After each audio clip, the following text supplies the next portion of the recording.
Kamandano, sekarang bukan cuma kamu yang punya ilmu kanuragan, tetapi sambutlah kedatangan pendekar syair berdarah.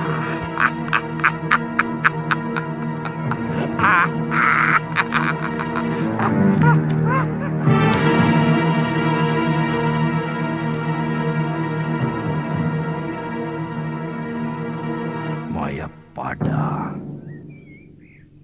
aku datang. Akan kulumuri wajahmu dengan darah.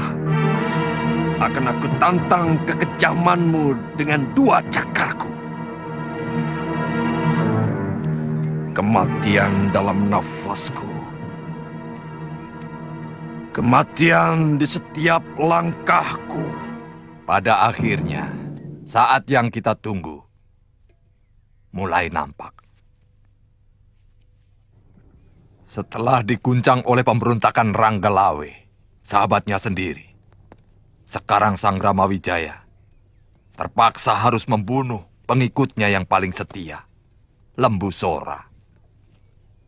Apa untungnya buat kita, Kakang? Sambi, setiap ada pemberontakan, berarti ada ketidakpuasan. Dan pada setiap penumpasan, pasti akan diikuti oleh dendam. Kemudian, kita akan bermain dalam dendam mereka. Tentu. Aku tidak pernah rela melihat Trahjenggala kembali bangkit. Mereka selalu memusuhi guruku. Paling tidak, kita wajib merongrong kekuasaan negeri baru itu. Agar selalu resah. Apa untungnya buat kita? Kita sudah terlalu lama menjadi sampah di tempat seperti ini.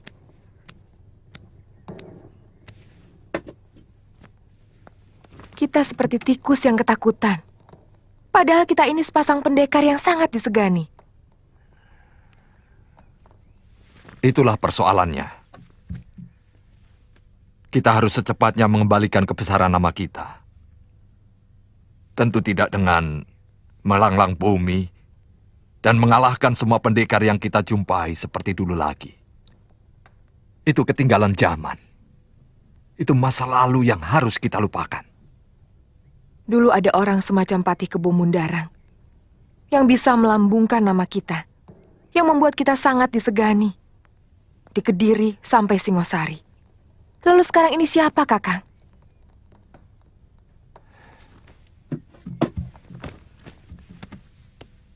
Kita sendiri yang harus mengangkat derajat kita.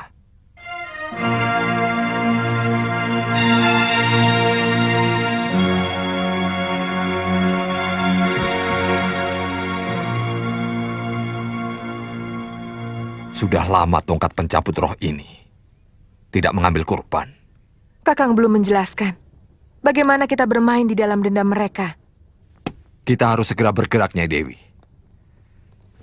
Kita cari tahu siapa saja anak buah Ranggalawe yang terpaksa harus melarikan diri dari Tuban. Kalau perlu, kita dekati Adipati Arya Wiraraja yang kabarnya sekarang berbagi kekuasaan dengan Sang Ramawijaya. Kata orang, dia mendapatkan daerah Lumajang. Aku lebih tertarik dengan anak buah Ranggalawe, Kakang. Karena Arya Wiraraja adalah orang yang sangat setia pada janji. Ingat, dialah orang yang sebenarnya memberikan jalan kepada Sang Ramawijaya untuk merebut kembali kekuasaan dari Prabu Jayakatwang yang akhirnya menyengsarakan kita. Aku juga tidak suka dengan Adipati Sumenep itu. Jadi, kita harus mempersiapkan diri untuk keluar dari persembunyian kita.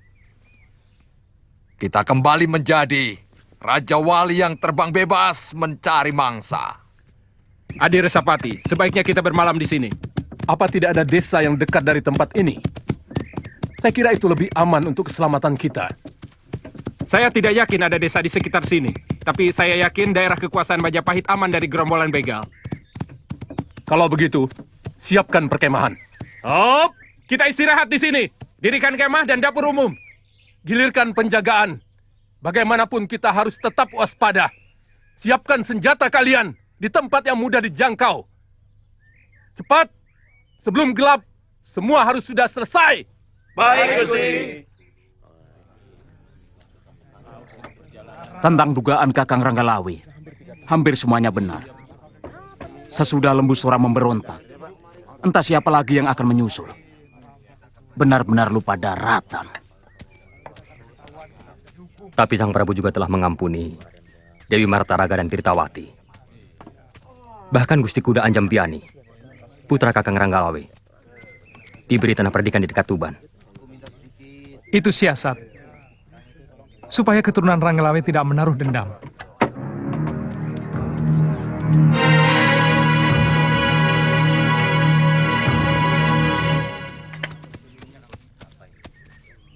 Ada apa, Ribung? Rombongan saudagar melintasi hutan kidul. Mereka membawa upeti.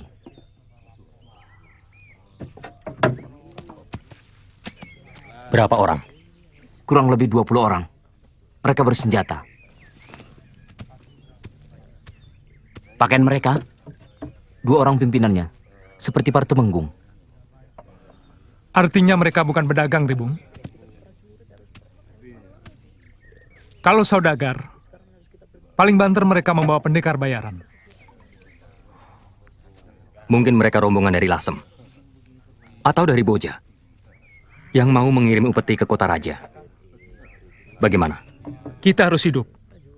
Untuk itu, kita harus terus-menerus menambah bahan makanan. Juga kita perlu pakaian. Sudah lebih dari 3 tahun kita hidup seperti binatang. Yang hanya menyantap ayapan. Kita akan jadi perampok, Jarawaha. Iya, kita sangat kepepet.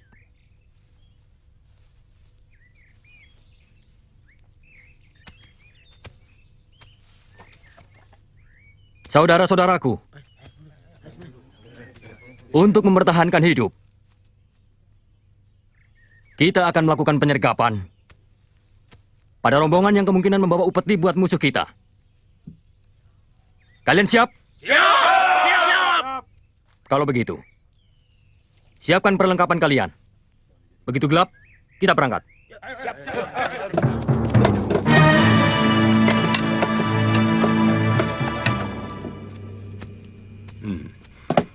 Perkuat penjagaan di sekitar gerobak ini.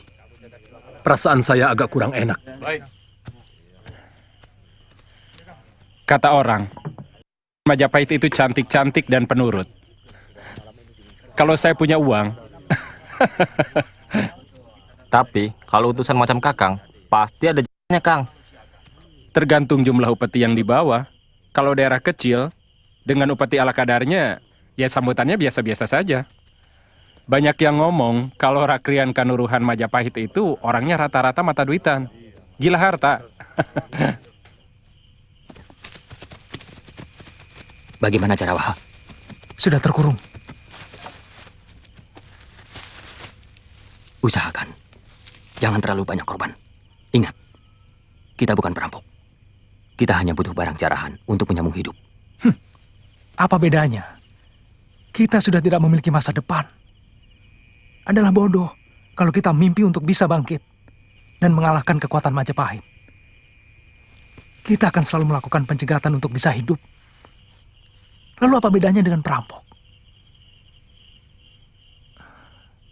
Hanya ada 2 pilihan, Gelatik. Kita jadi rampok untuk bisa hidup atau kita menyerah ke Majapahit untuk menerima hukuman. Mungkin hukuman mati.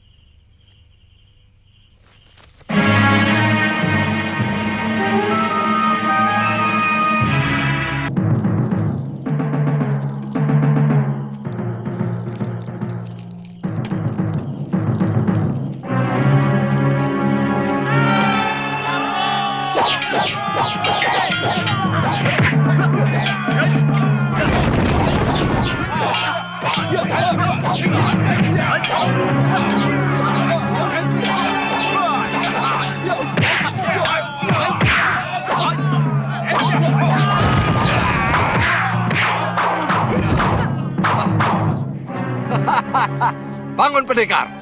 Akulah lawanmu yang sepadan. Hati-hati Resapati. Kelihatannya pendekar Bogel itu cukup tangguh. Jangan gentar. Kita lawan mereka, apapun yang terjadi. Kalau sampai kita kalah, kamu harus segera lari ke Majapahit.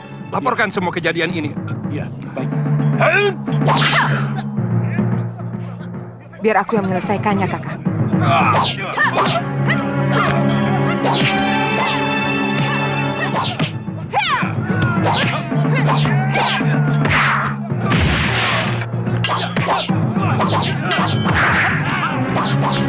Resapati, lari!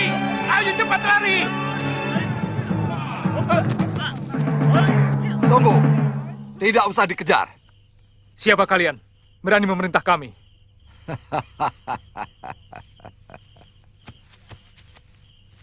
Siapa?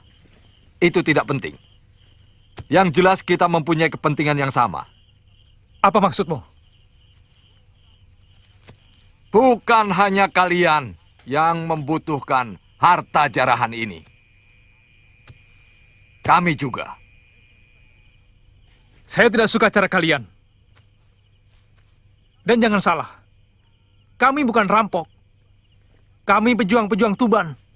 Oh, rupanya kalian anak buah Ranggalawe. Aku bisa mengerti kenapa kalian begitu dendam terhadap sekutu-sekutu Majapahit. Siapa sebenarnya Kisanak? Orang yang sangat menaruh dendam kepada semua orang Majapahit. Bagaimana kalau kita bergabung? Kalian semua menjadi anak buahku. Kurang ajar. Siapa yang sudi jadi anak buah kalian? Kalau mau, kalianlah yang jadi anak buahku. Tidak mungkin, Kisanak. Dari segi apapun, kalian hanya pantas menjadi anak buah kami. Ilmu silat kalian masih cetek, apalagi pengetahuan kalian. Hanya sampai sebatas Tuban.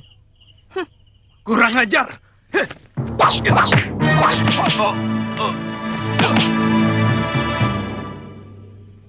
Sebenarnya kami tidak terlalu membutuhkan kalian. Karena sebenarnya kurang menguntungkan. Tapi, sebagai manusia yang memiliki kesamaan perasaan, kami berikan kesempatan pada kalian untuk dapat bergabung bersama kami. Melampiaskan dendam kalian pada orang-orang Majapahit yang menyebalkan itu. Bagaimana? Atau kalian semua akan kami habiskan. Terus terang, kami tidak suka ada pesaing. Dan itu tidak sulit bagi kami. Seperti ini misalnya.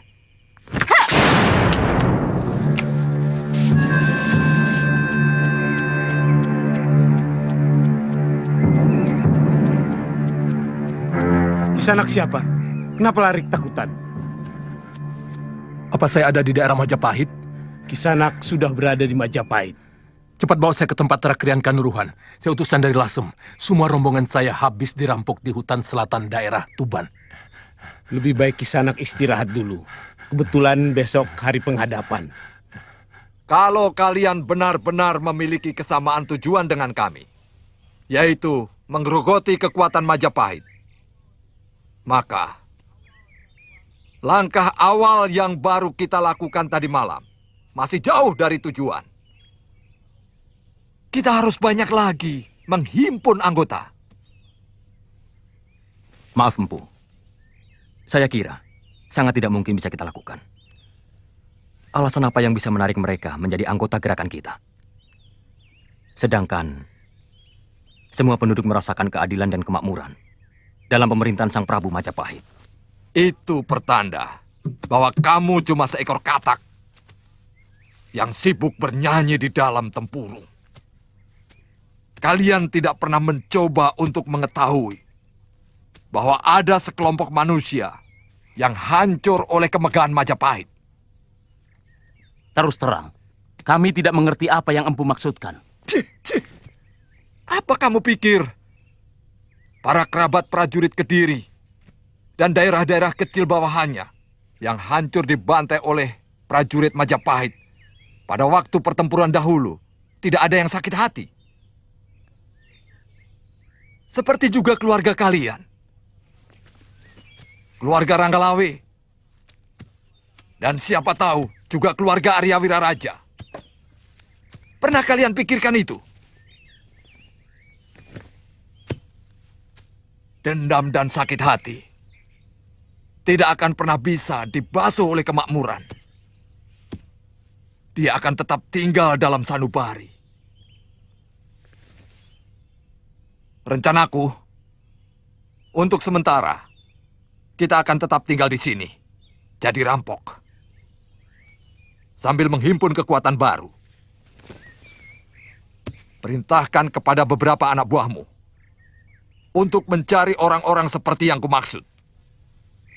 Baik, Empu. Tidak masuk akal.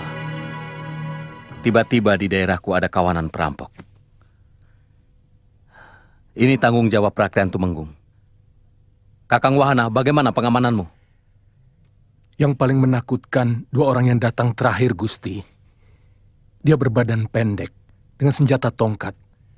Dan seorang lagi yang membunuh Suropati, seorang pendekar wanita. Jangan-jangan Potong Bajil dan Dewi Sambi. Ampun, Gusti Prabu. Ini laporan pertama tentang adanya begal di negeri kita, Gusti. Sudah lama hamba membentuk pasukan peronda di setiap daerah, termasuk daerah Tuban dan sekitar Gunung Lamongan.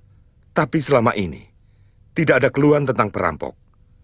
Hamba curiga, ini gerakan baru. Kirimkan segera pasukan ke sana.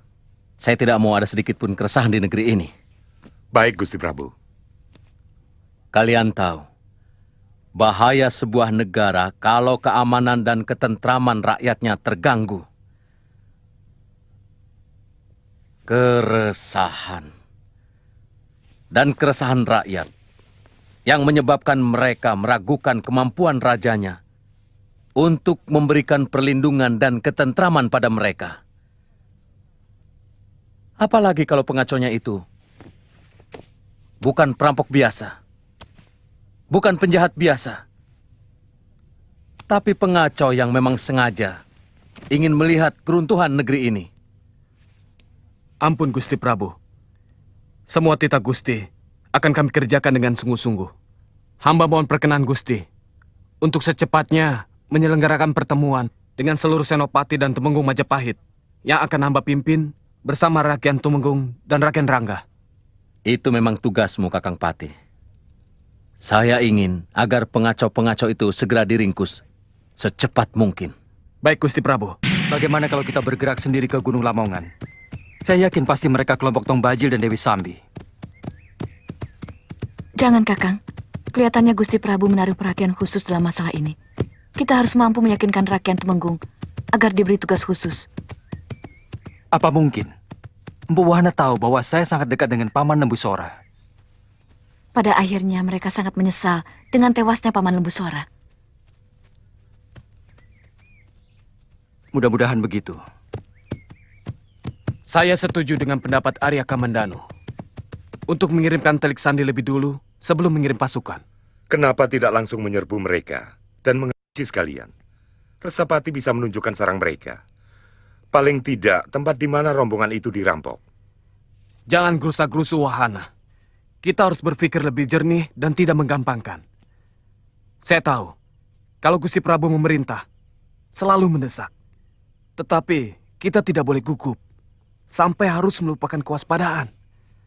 Sebab kalau dugaan Kamandanu itu benar, bahwa pimpinan mereka adalah Empu Tong Bajil, maka sangat jelas mereka memiliki maksud lain. Bukan hanya sekedar merampok. Bagaimana pendapatmu, Kamandanu? Saya cenderung setuju dengan pendapat Gusti Prabu. Bahwa mungkin ada kesengajaan kelompok tertentu untuk menciptakan keresahan di Majapahit.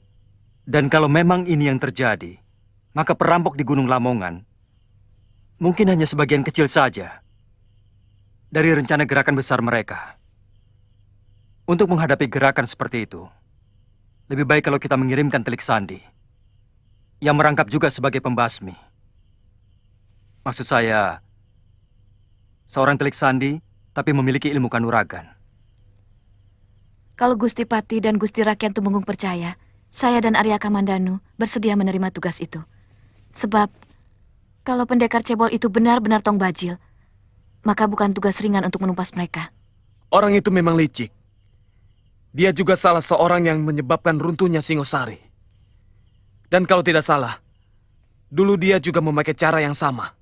Mereka meresahkan rakyat Singosari yang berada di Jasunungkal, yang kemudian menyebar semakin luas. Bagaimana Tumenggung? Mungkin apa yang ditawarkan Sakawuni dan Kamandanu cukup baik. Yang penting, apapun yang dilakukan oleh Kamandanu dan Sakawuni harus selalu dilaporkan ke Majapahit. Ini tugas sebagai prajurit Majapahit, bukan sebagai pendekar yang bisa berbuat seenaknya. Bagaimana? Kalau kalian setuju, saya izinkan berangkat. Kami hanya mengusulkan, Gusti Temunggung. Kalau Tuan punya tenaga yang handal, silakan. Yang kubicarakan, masalah kepatuhan Wuni. Apa begitu bejatnya kaum pendekar dalam masalah kepatuhan? Apa sudah seperti binatangkah perilaku pendekar sampai Gusti Tumenggung begitu cemas? Maksud saya, kalian harus cepat melapor ke Majapahit. Apapun yang kalian temukan, kalau bisa secepatnya. Muram. Selaksa geram mendekam dalam kepalaku. Amarah. Karena selalu kalah dan dikalahkan oleh kekuasaan tangan-tangan nasib yang mencengkeram masa depanku. Kau hancurkan semua mimpi-mimpiku dengan kekuatanmu tanpa batas. Kau umbar kekuasaan untuk beribasku dengan berbagai dalih. Oh, Pukulun! Jumawa kau! Dengan pisau hukummu yang tidak bisa ditawar. Bumi sudah seperti hamparan beribu bangkai. Busuk! Hah. Menyengat menembus langit. Awan-awan menyingkir. Para dewa menutup hidung sambil berlari. Sembunyi di bawah kasur bidadari, bertabur bunga dan minyak kasturi.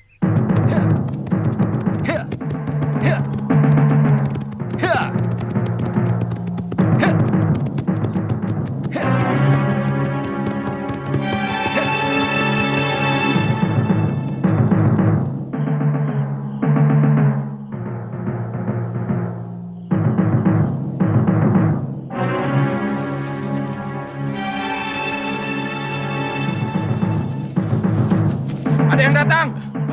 Mereka bersenjata lengkap. Pasukan Majapahit? Saya tidak tahu. Bangunkan yang lain, saya mau laporan.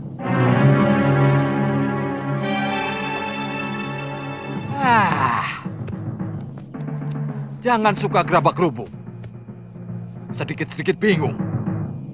Ada apa? Menurut penjaga, ada pasukan yang datang empu. Lalu, kenapa harus bingung? Ambil senjata kalian. Siap. Kalau musuh kamu lawan. Kalau kawan, kamu sambut. Gampang. Sudah, sana.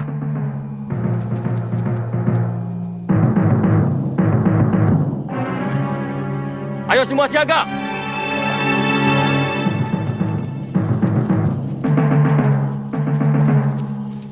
Kakang Bajil! Kakang Bajil! Saya Garangan!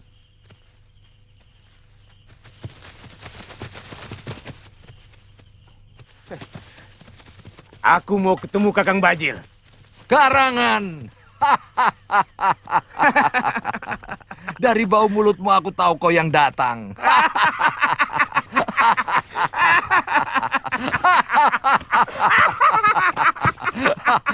Ayo, ayo, ayo, ayo, ayo.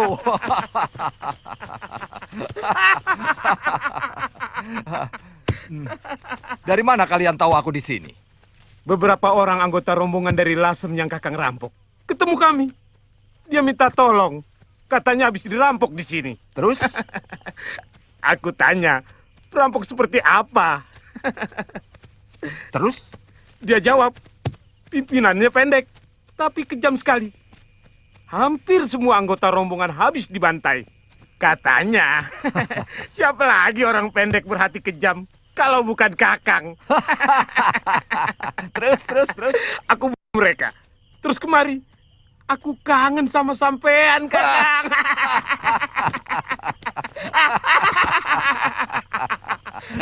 Kakang.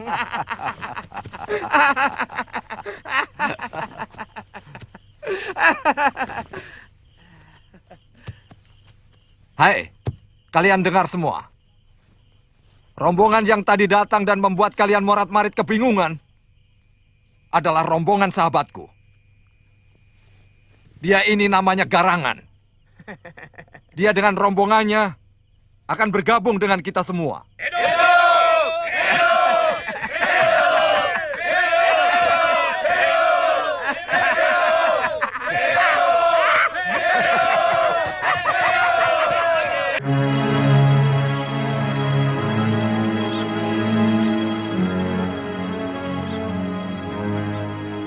Masih jauh Gunung Lamongan dari sini, Kakang? Kalau melihat perbukitan kapur di sebelah utara dan mulai banyaknya pohon-pohon jati, kita sudah mulai memasuki daerah itu.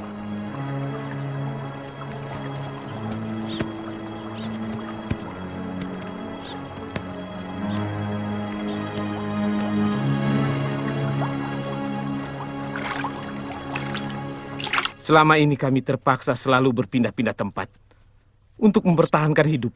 Kadang-kadang kami merampok desa-desa kecil. Kamu pernah lewat Jasun Wungkal? Daerah kita sudah dikuasai oleh orangnya Sanggrama Wijaya. Tidak ada harapan kita bisa balik ke sana. Kakang masih mau melawan mereka? Harus. Kami melihat persatuan anak buah Sanggrama Wijaya mulai rapuh. Mereka mulai bentrok dengan sesamanya. Ronggolawe memberontak, tapi sudah berhasil ditumpas. Aku dengar kabar terakhir. Lembu Sora pun juga memberontak. Tapi, dia dapat ditewaskan. Ini pertanda baik buat kita untuk mulai bergerak. Jadi, orang-orang itu bekas anak buah Ranggalawe? Iya. Mereka merupakan modal utama perjuangan kita. Dan syukur, kau dapat menemukan persembunyianku. Kadang-kadang kebetulan masih mau juga berpihak pada kita. Tapi Kakang, buat siapa sebenarnya kita berjuang? Semua pewaris Tradaha sudah sirna. Kita berjuang untuk kita sendiri. Sanggrama Wijaya boleh saja menguasai Majapahit dan Kediri. Tapi di luar itu, milik kita. Kita dirikan kekuatan yang sama di negeri ini seperti duri dalam daging. Oh, Kakang mau jadi raja? Ya, raja begal dan rampok yang disegani. Sehingga Sang Prabu pun harus menyembah kepadaku sebelum disembah oleh rakyatnya.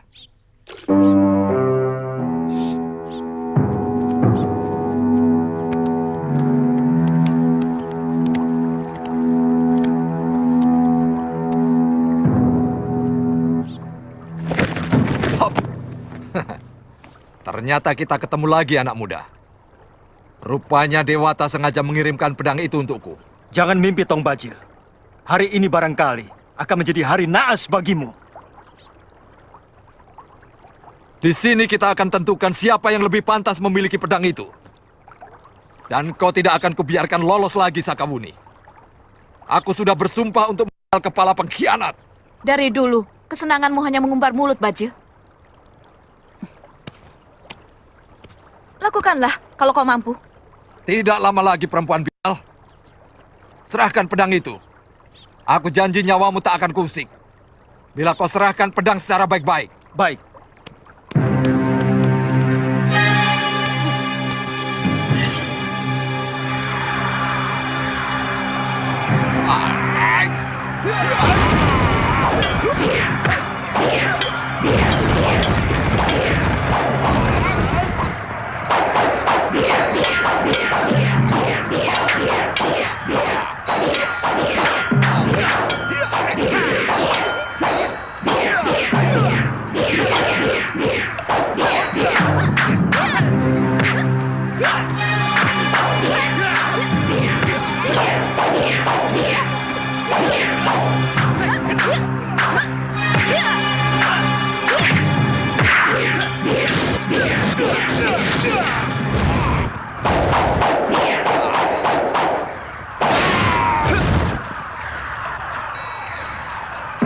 Celaka, pedang ini mulai menyedot seluruh tenagaku. Mungkin aku sudah tidak bisa bertahan satu jurus lagi. Darahku api. Keringatku api. Nafasku api. Semua keringatku api. Api gunung. Api langit. Api perut bumi. Kupanggil semua kekuatanku dengan mantraku ke dalam tanganku. Segoro geni. Kakak.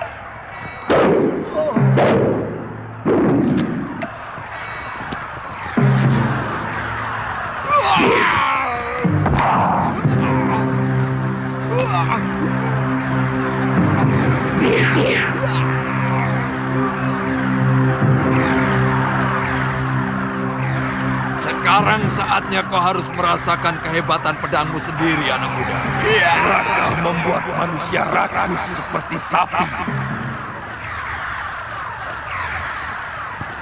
Dia selalu lapar meski perutnya sudah dipenuhi rumput. Dan seluruh gerahamnya hampir rontok memamah biang.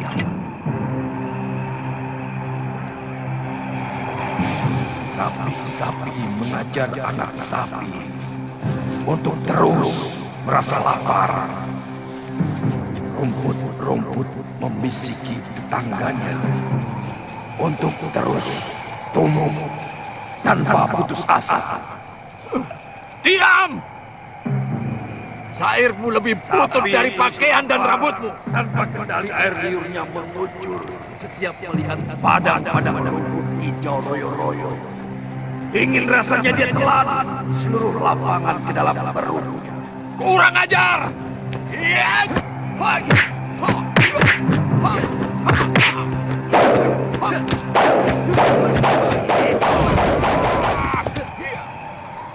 Rupanya kamu bukan sembarangan, Kisana. Kamu mau pamer kepandaian di depan Tong Bajil? Baik. Darahku api. Keringatku api. Nafasku api. Semua keringatku api. Api gunung. Api gunung. Daya mantra Api gunung. menyiram manusia dengan darah dan lupa. Kurang ajar. Dia mengacaukan isi otakku. Lebih baik tidak usah kuladeni. Lain waktu kau akan kulibas butut. Tong Bajil ternyata nyalin kerdil seperti tubuhmu.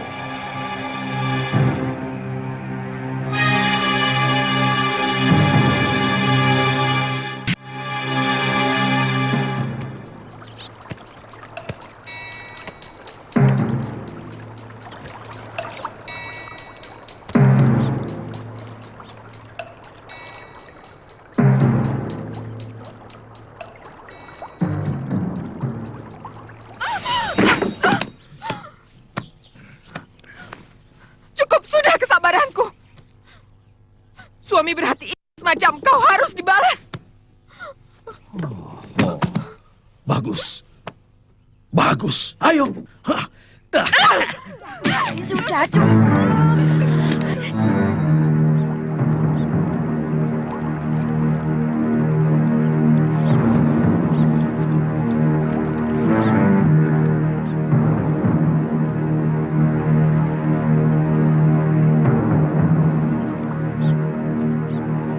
Masa lalu adalah tumpukan luka. Masa lalu menyimpan sepenggal suka dan nesanapa. Duh dewa, kenapa semua bayang menjadi siksa? Kenapa setiap langkahku mengundang duka? Anak durhaka! Langkai dulu mayat kami. Orang ini dalam lindungan pemerintahan Kediri.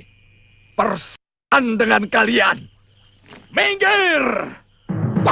Serang!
Kakang Kamandanu.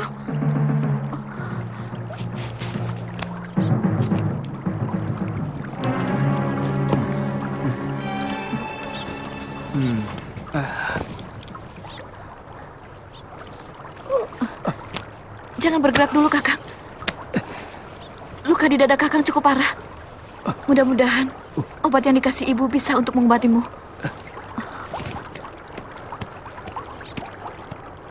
Kurang ajar kau baca.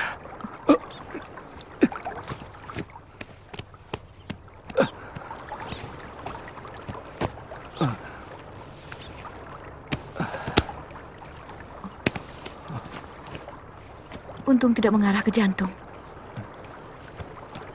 Kulit Kakang gosong. Ajis Koro Geni. Sekujur tubuh saya panas sekali. Saya tidak tahan, Buni. Saya tidak tahan.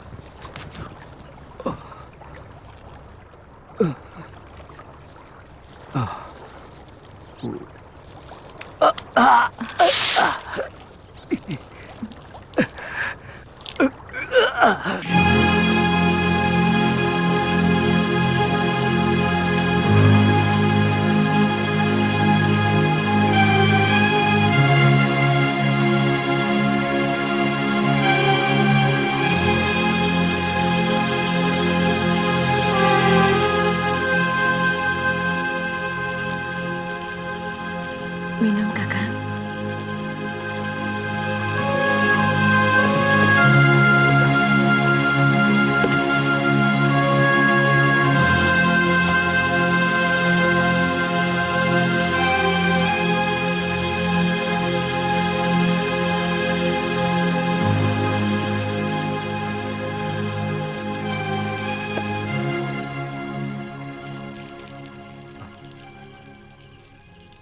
Pedangku.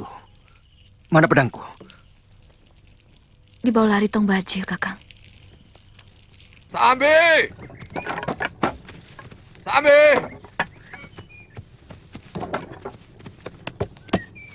Sambi!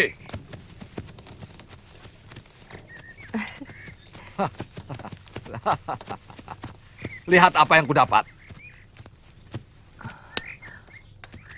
Rupanya pendekar itu dikirim kemari untuk menumpas kita, Kakang. Tidak usah khawatir, Nyai. Dia sudah kukirim ke neraka dengan ajian Segoro Geniku. Tapi mana tongkatmu, Kakang? Hancur oleh pedang ini. Tapi tidak apa-apa, Nyai. Rupanya pedang hebat ini tidak mau ada saingan. Dia baru mau jadi milikku apabila tidak ada tongkat pencabut roh. Kenapa? Bagaimanapun, tongkat pencabut roh itu sudah menyatu dengan jiwa Kakang. Sudah tidak bisa dihitung lagi musuh yang tewas di ujung tongkat itu. Tapi Sambi, dengan pedang ini, seluruh isi jagat ini akan kutaklukkan. Akan kulibas semua Narpati dan Senopati Majapahit. Dia datang sendirian, Kakang. Tidak.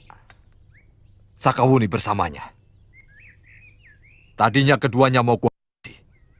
Tapi tiba-tiba muncul pendekar aneh. Yang memiliki ajian yang juga aneh. Syair yang dia baca mampu merusak dan mengacaukan pikiranku. Aku jadi bingung. Tiba-tiba, aku sudah berada di hutan ini. Apakah Kakang tidak curiga bahwa mereka dikirim Majapahit untuk menumpas kita? Aku tidak peduli. Bahkan sekarang, aku sangat ingin mencoba kehebatan pedang ini.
Kau lupa padaku, Kamandanu? Saya pernah dengar suara itu. Sering. Sangat sering. Barangkali 6-7 tahun yang lalu. Lupa ya? Tapi yang terakhir kira-kira 4 tahun yang lalu di Tuban.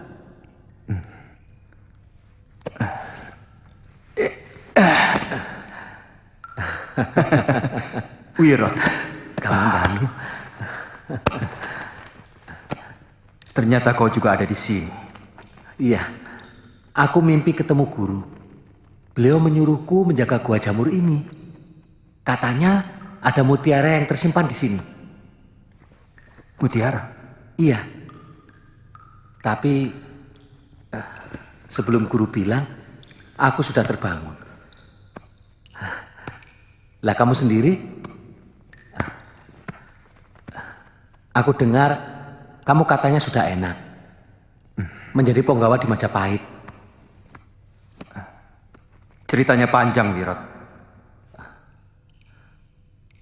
Dadamu kenapa?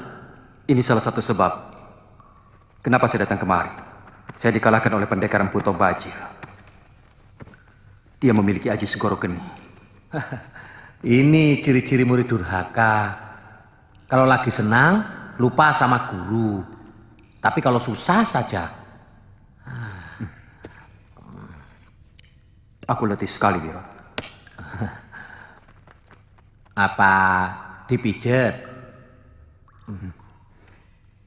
Ternyata kamu masih ingat, Wirot.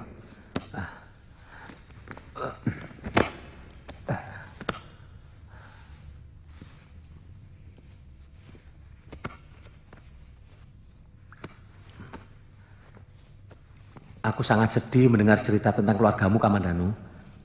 Dari siapa kamu dengar? Kisar Pak Kentrung. Dia melihat bagaimana rumah ayahmu dibakar oleh orang-orang Kediri. Dan ayahmu tewas. Kakang Dipangga tega mengkhianati keluarganya sendiri. Bagaimanapun juga, ayahmu adalah adik seperguruan guru kita. Paling tidak, kalau ada permasalahan apa, saya masih bisa minta nasihat beliau. Guru.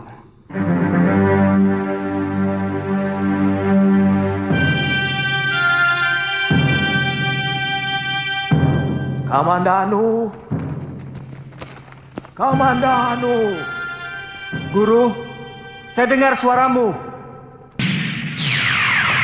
Aku di sini, Kamandanu.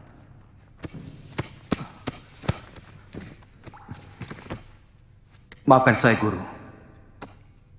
Pedang pusaka naga puspa yang Guru titipkan kepada pendekar lo telah direbut orang.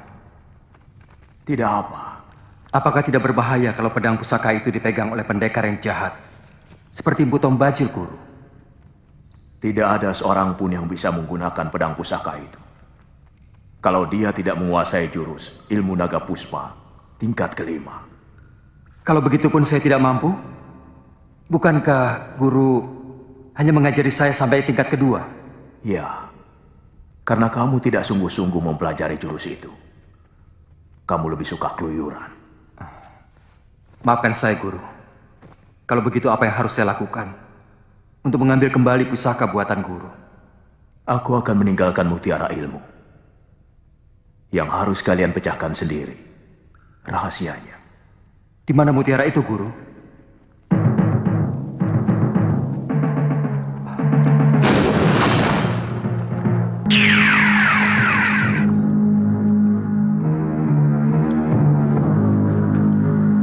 Guru. Guru. Guru. Guru. Guru. Guru. Guru.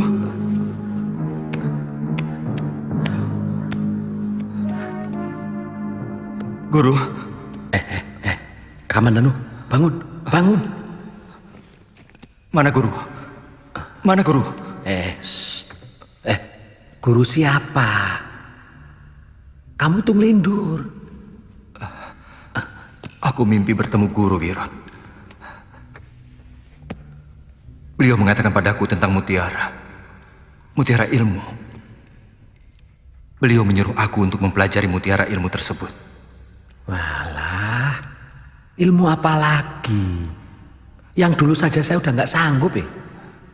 Wirot, aku yakin mutiara itu menyimpan sisa dari jurus naga puspa yang belum selesai aku pelajari. Naga puspa? Ya, aku tidak sanggup berlatih ilmu itu. Baru tingkat pertama, napasku hampir pedot.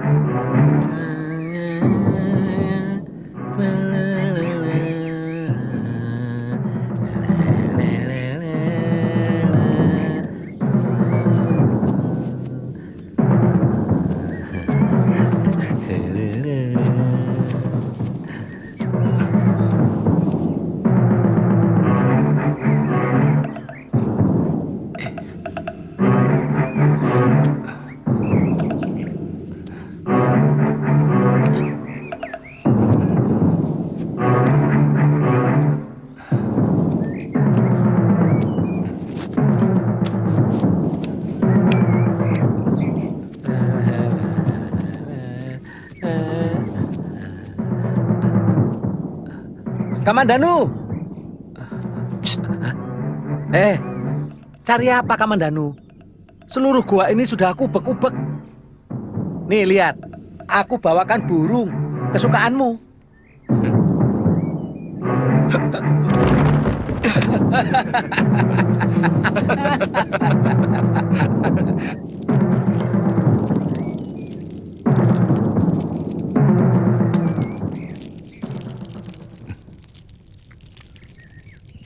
Kalau kamu sebagai guru, kira-kira di mana kamu taruh mutiara-mutiara itu?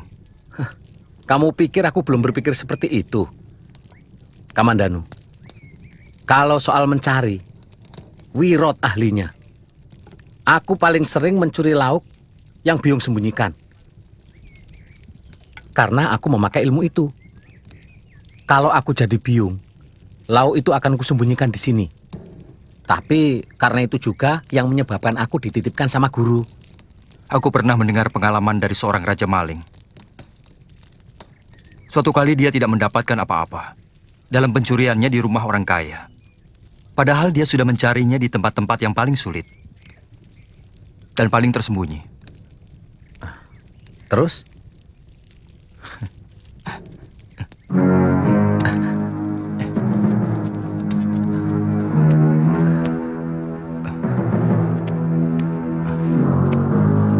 Kamandanu, kamu, itu tempat suci guru. Nanti kualat kamu. Carilah barang di tempat di mana orang lain sama sekali tidak menduga.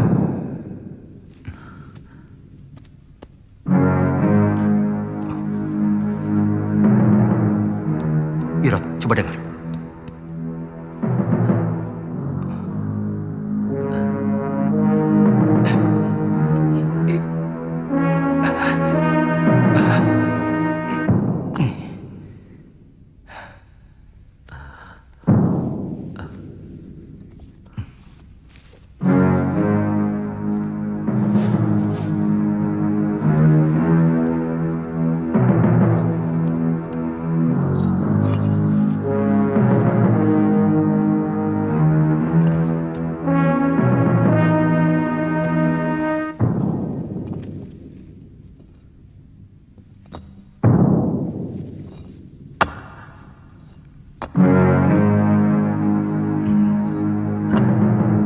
Mana mutiaranya?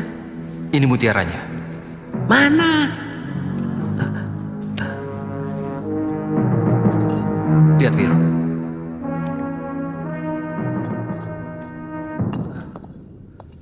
Menurut kamu, ini gambar apa?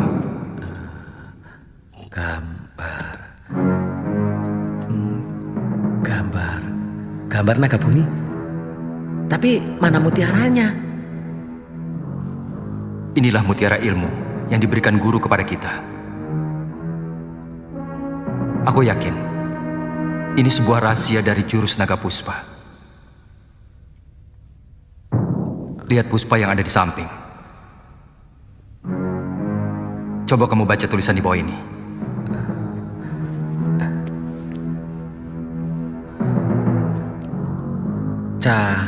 Cakar Nogo Ginurat Papat Hanawut Angkoso. Apa artinya?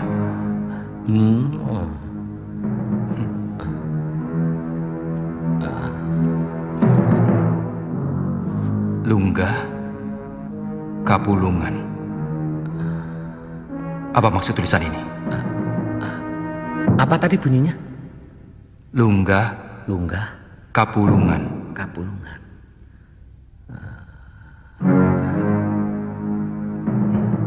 Kamu tahu arti tulisan ini, Wirot? Sebentar. Saya pernah mendengar kata-kata itu. Kalau Kapulungan itu nama sungai yang ada di barat. Kalau Lunggah, aku lali kok, aduh, aku lupa.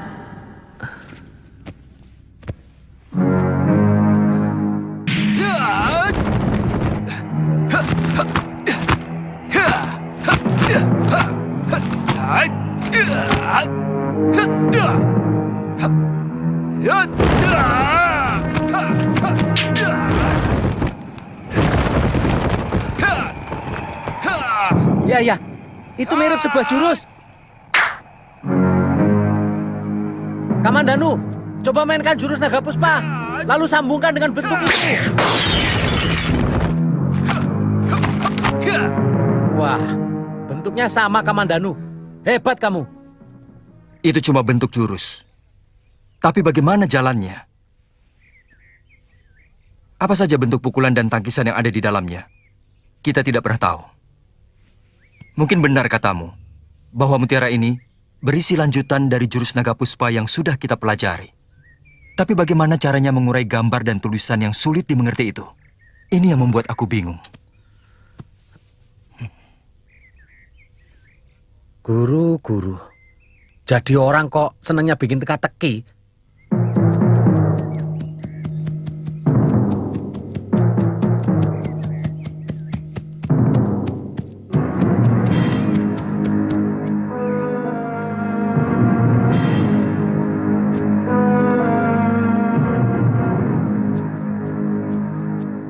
Kalau sampai besok, Kamandanu dan Sakauni tidak datang, kita akan langsung menyerbu perampok itu.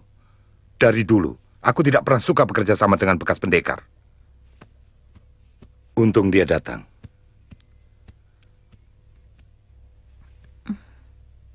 Silakan.